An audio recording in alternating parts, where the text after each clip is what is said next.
Les doy la bienvenida a este nuevo episodio de la tercera temporada de Carnet Talks, una serie de conversaciones con emprendedores y dueños y dueñas de empresas que nos van a contar cómo les ha ido en esta pandemia echando para adelante sus negocios a través de diversas estrategias. Yo soy Soraya Pina, amante del comportamiento humano, también dueña de una pequeña empresa, y yo tengo el privilegio de oír estas historias directamente de sus protagonistas.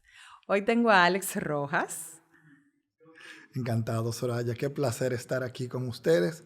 Aplaudo esta iniciativa de Carnet, de que nosotros, los empresarios y los que propiciamos el emprendimiento, podamos contar cómo le hemos pasado. Pero yo les voy a contar ahora quién es Alex Rojas, porque ustedes lo ven así, como que él arrancó con toda esa confianza. ¿Ustedes saben por qué? Porque Alex es el dueño, presidente o CEO. Sí, presidente. De Productiva. Trabajo allá. Trabaja en Productiva. Alex se fue a hacer 2 maestrías en finanzas. Hace muchos años. Sí. Porque él tenía un sueño de ser empleado y venir a trabajar en alguna institución financiera. Y cuando llegó, se encontró con que no había trabajo para él. ¿Y qué hizo? Se entró en un mundo que en ese momento era posiblemente desconocido para muchos, que era el de las experiencias. En ese momento quizás lo conocíamos más como promociones, y entonces arrancó de una a otra compañía creando esta que es Productiva y que es una compañía muy reconocida en su sector, ¿no? Claro, marketing experiencial. En marketing experiencial, y que ha cambiado muchos paradigmas, yo creo. Alex es casado, con 2 hijos, y hoy nos va a contar cómo le fue a una de las industrias que yo creo que resultaron más golpeadas dentro de toda esta pandemia. Porque estas son la gente que organizan que las marcas, que los negocios estén en contacto real, en vivo con la gente en diferentes ámbitos. Y de repente vinieron y le dijeron, vaya, tránquese allí. Así que cuéntame un poco qué es Productiva y cuéntame un poco dónde te encontró la pandemia. Sonó hasta medio así como... Pónganme música.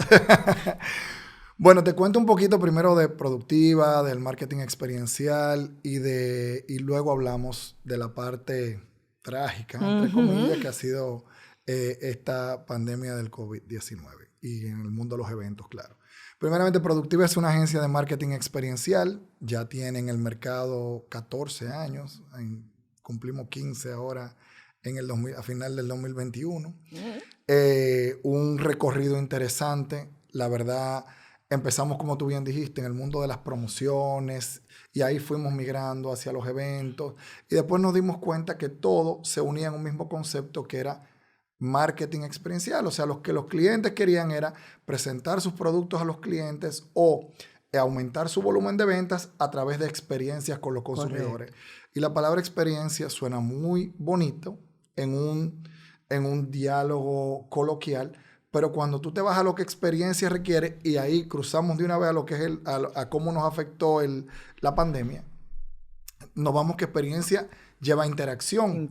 La forma de crear una experiencia es de contacto directo con el cliente, ya sea a través de una promoción en punto de venta, como esas promotoras que ustedes encuentran en los supermercados, la que te pone a ganarte el vaso, la gorra, el t-shirt y demás, o como un gran evento, como pudiera ser un festival presidente o un festival de habichuela con dulce de Nestlé y demás. Múltiples eventos, grandes plataformas que van a todos los rincones del país. Entonces ahí llega ¿En qué porcentaje era que eso era así, en vivo, en directo?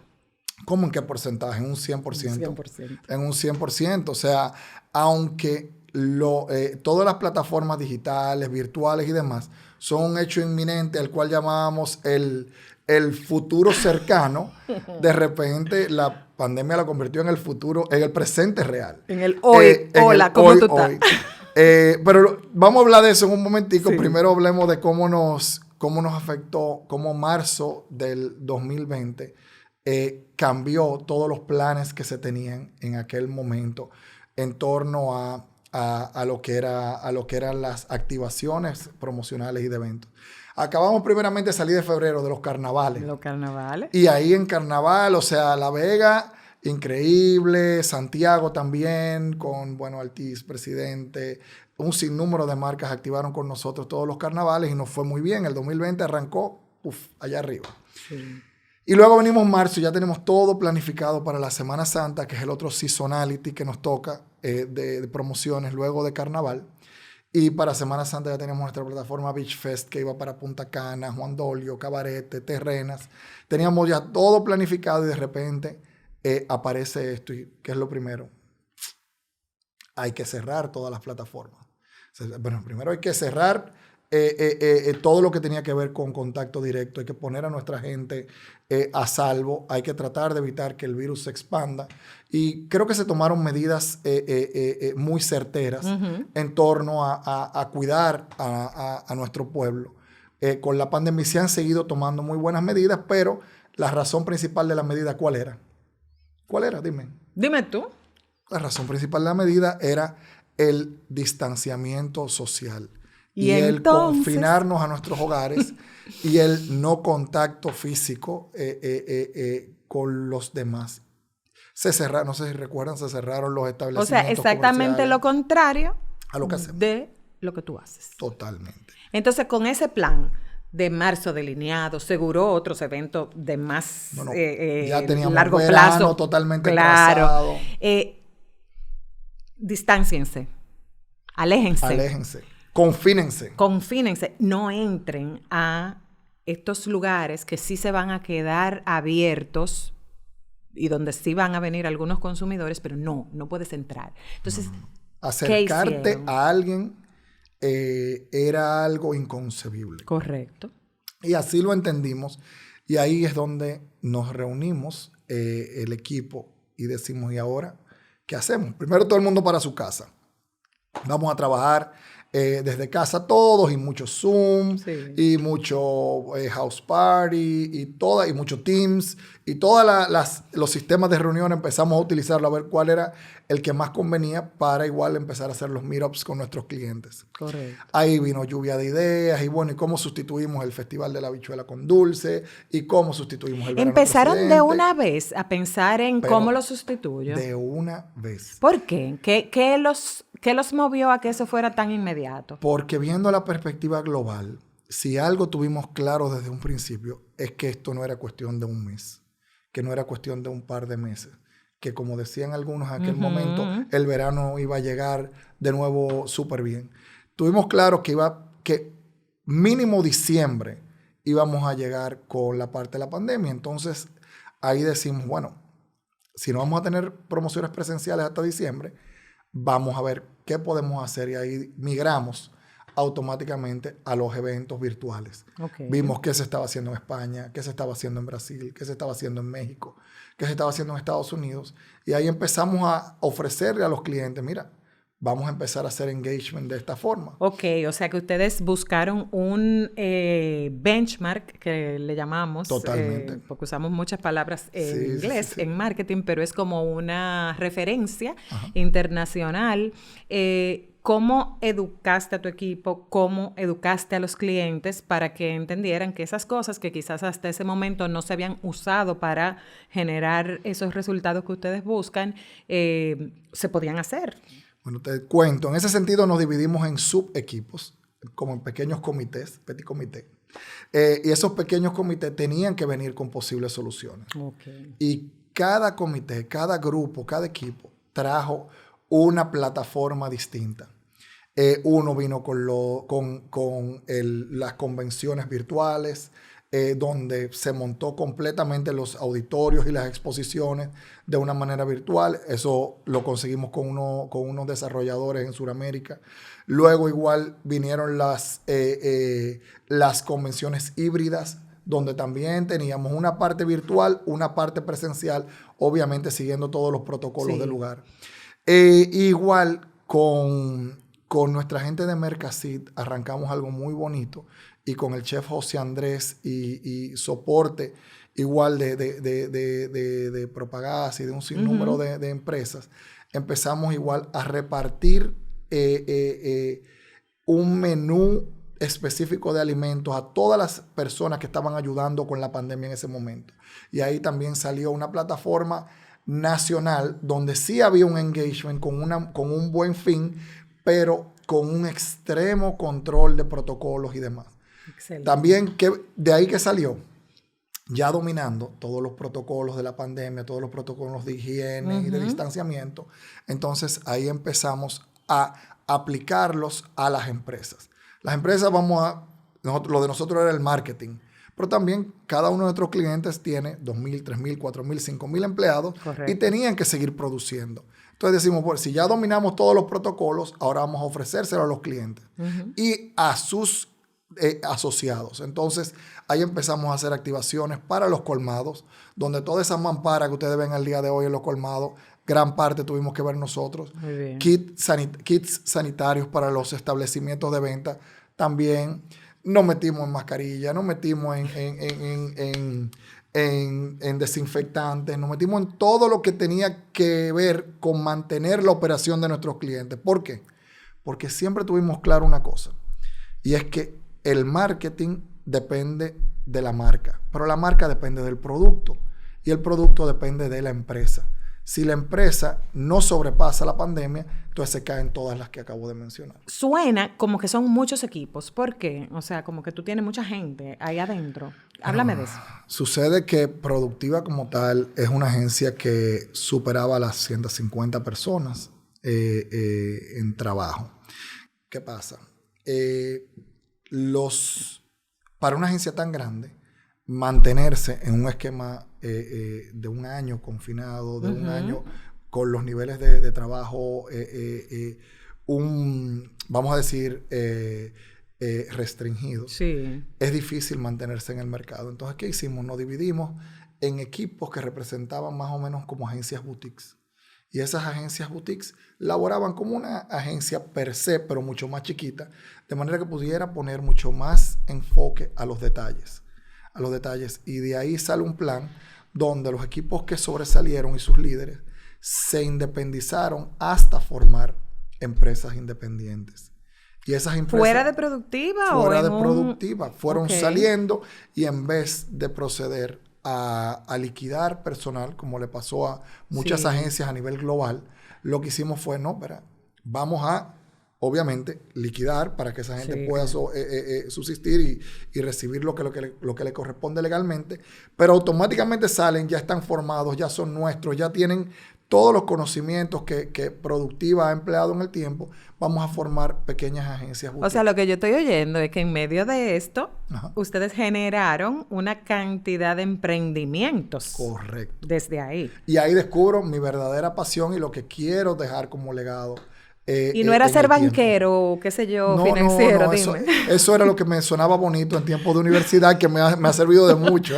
Las finanzas definitivamente ayudan. Entonces, ¿cuál es esa pasión? Es fomentar el emprendurismo. O sea, ayudar a jóvenes como me pasó a mí cuando inicié todo esto, a formar su empresa. Cosa que no es fácil.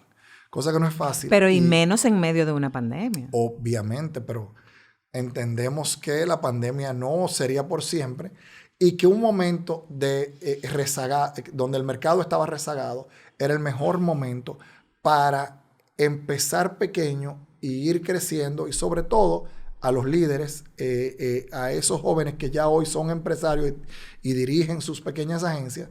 Creo que era el momento de prueba de fuego para llevar al máximo sus niveles de liderazgo, de creatividad, de trabajo en equipo y todo eso. Y salió genial. Al día de hoy, o sea, yo me reúno ya más como mentor con esos líderes y esos empresarios. Me siento tan orgulloso de ver cómo han ido formando su agencia, cómo sus números van subiendo. Lo cual luego nos lleva a la parte de si estamos saliendo o no de la pandemia. Ahí te voy a hablar un poquito. De la pandemia no, sino de la crisis. Vamos a llamarlo así, o de la oportunidad. Y en términos de ver el crecimiento, es como adictivo. Ahora lo que quiero es ayudar a la mayor cantidad de jóvenes posibles a que formen su proyecto, a que lo lleven a cabalidad. Y los puntos donde están los principales errores o debilidades de un emprendedor, como es la parte financiera. Eso te iba a preguntar, ¿cuáles son? Porque vamos a ayudar a la gente que no está viendo, entonces. Arranquemos aquí, dame 3 o 4 pointers de cuáles son las cosas que tú entiendes que son mayores debilidades y que rápidamente tú podrías decir, miren, pongan la atención a esto, a aquello, al otro, dime. Ok, debilidad número 1 es el know-how.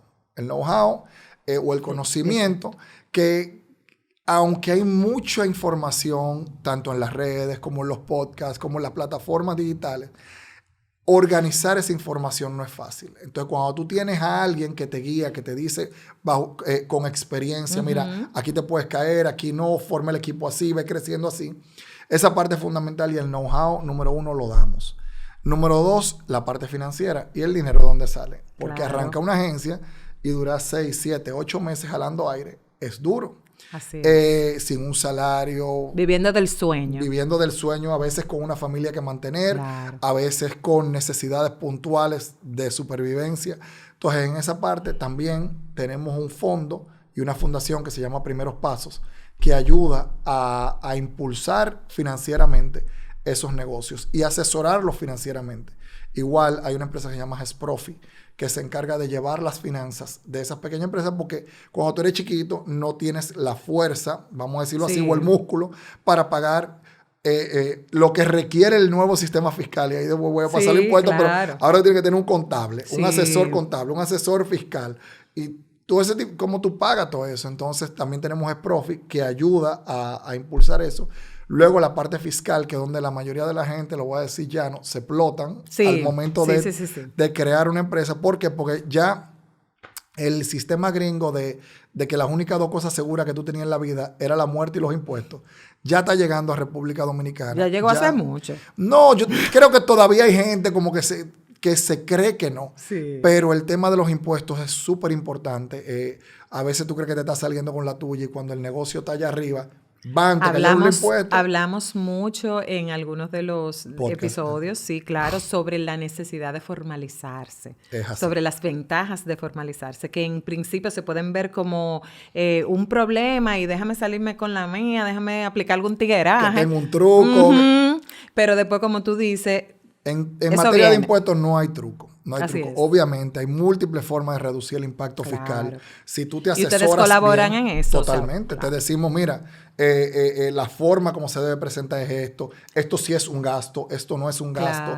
Esto te puede llevar una multa. Si lo haces así, no te lleva una multa. O sea, que me encanta que tú lo que me estás diciendo es que tienen ahora una mentoría que va en diferentes direcciones, partiendo de esa experiencia tan grande que Productiva te permitió adquirir, y entonces estás impulsando a todas estas personas. Sí. Lo más increíble de este podcast Eso está chulo. Es que empezamos hablando de marketing y de repente estamos hablando de emprendurismo. O sea, lo que tú y yo estamos discutiendo ahora aplica para múltiples sectores más que de marketing. Y ahí se denota, como te dije, que se ha convertido en mi pasión, porque yo empiezo hablando de promociones, de más eventos que me encantan. Claro. Pero cuando lo veo como algo mucho más grande, como es llevar a alguien a realizar su sueño, entonces ahí es que me brillan los ojos. Claro que sí. Y bueno, está todo conectado, porque también no fuera como que el marketing no es parte esencial de los negocios. Obviamente. Mira, yo he hecho esta pregunta a cada una de las personas que ha estado ahí, porque me parece útil ponernos en esa situación. Si yo te llevo a un momento anterior, al momento en el que tú decidiste, me voy a independizar y voy a formar mi propia agencia de experiencias. Y yo te digo, Ale, toma en cuenta que dentro de unos años te voy a mandar una pandemia. ¿Qué hubieras hecho diferente? Wow, qué buena pregunta esa. Definitivamente, en mi línea de negocio hubiese puesto mucho más interés a la parte digital, con más tiempo.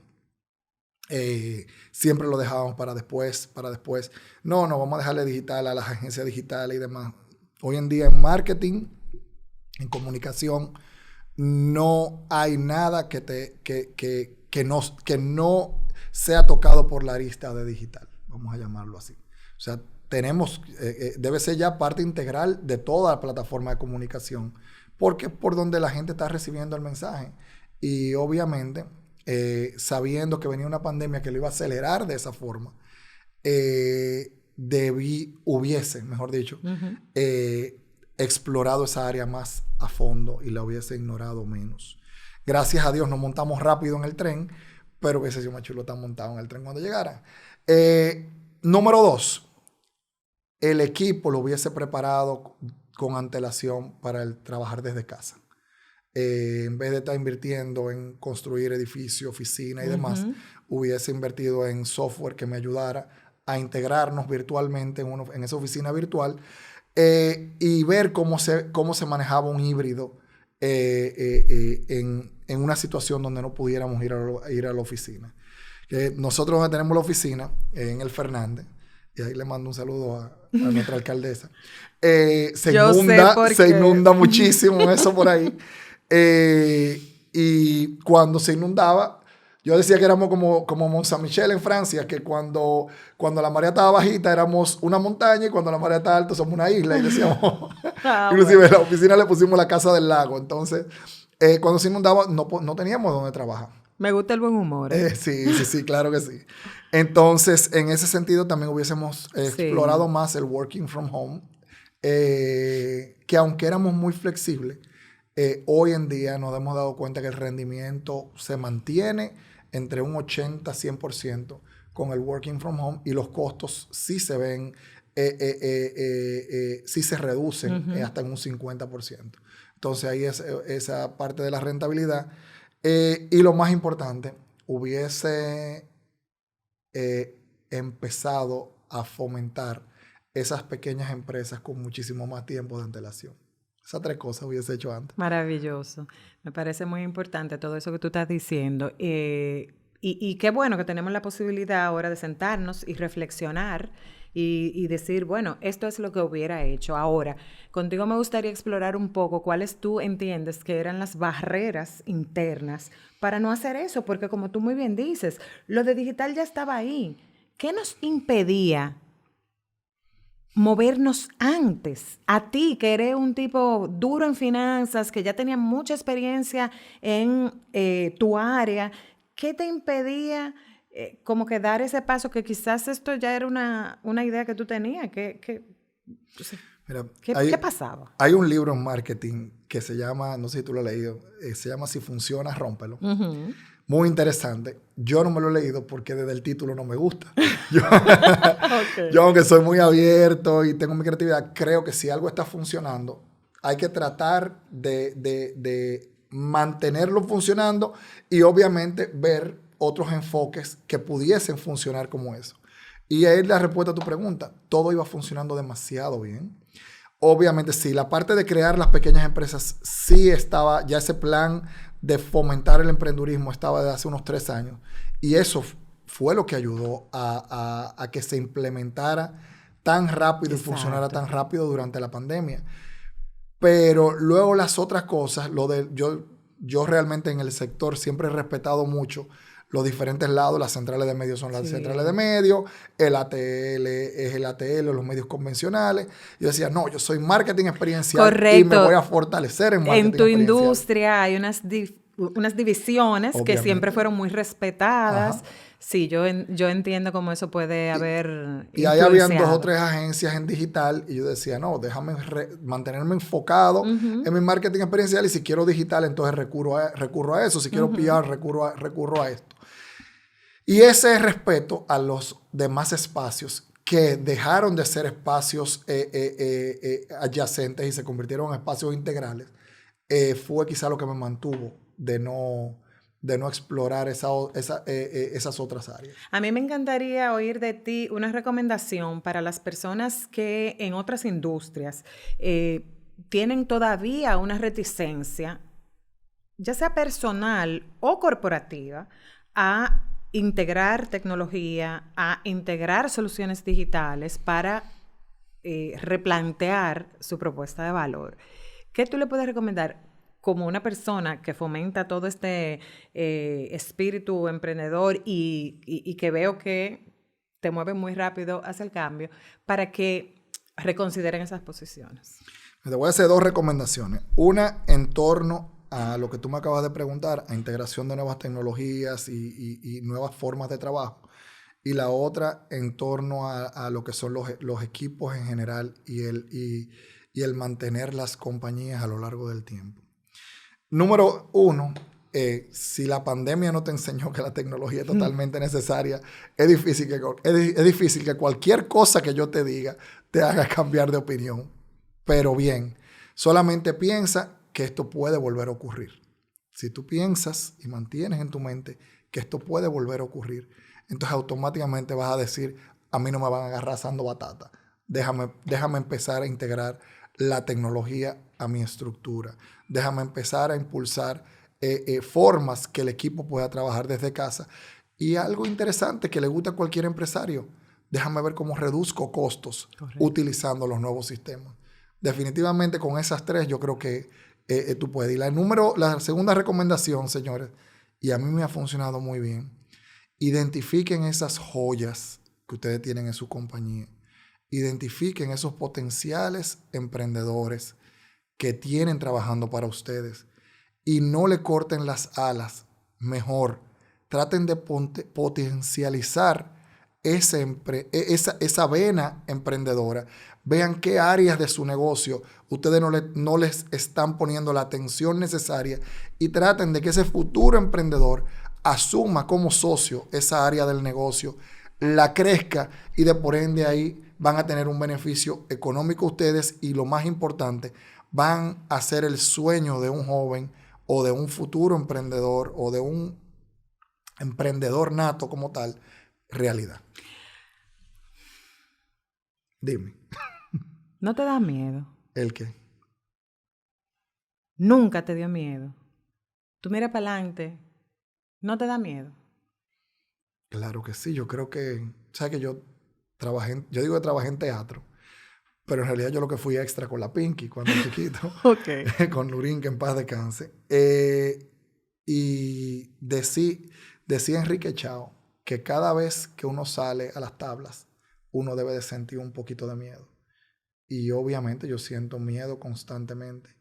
Ahora se me hace difícil identificar miedo a qué. Miedo a fracasar, no sé. Miedo a que mi legado no se consiga, no sé. Pero sí siento ese frío en la barriga constantemente. Entonces, espero seguirlo sintiendo, porque creo que cuando tú dejas de sentirlo es que las cosas te dejan de importar. Y realmente me encanta sentirlo. Me encanta tener esa duda, porque ya formado gran parte de la estructura que hemos formado, ya con todos estos jóvenes dueños de sus empresas, lo que me toca es la mentoría, impulsarlos y cuando bajen la cabeza, decirle, espérate, vamos a seguir con esto. O sea, hay bajas, hay altas y bajas. No renuncies a tu sueño. Y claro que siempre va a tener miedo de que sí se dejen caer o que dejen de perseverar. Pero cuando veo los que les ha ido bien y los que siguen creyendo en esto, entonces ese miedo como que se va y se convierte más como en fuerza para seguir tirando para adelante. Alex, ¿tú ves por qué yo digo que yo soy una privilegiada? Porque yo tengo la oportunidad de sentarme aquí, oír estas historias, preguntarle cosas a gente maravillosa como tú. Muchísimas gracias por acompañarnos. Este ha sido nuestro nuevo episodio de la 3ª temporada de Carnet Talks. Ustedes pueden verlo y escucharlo cuantas veces quieran en las plataformas de Carnet, en Instagram TV, en YouTube. Y pues, bueno, si solamente lo quieres oír, en Spotify o cualquiera de esas. Nos vemos en la próxima. Un placer.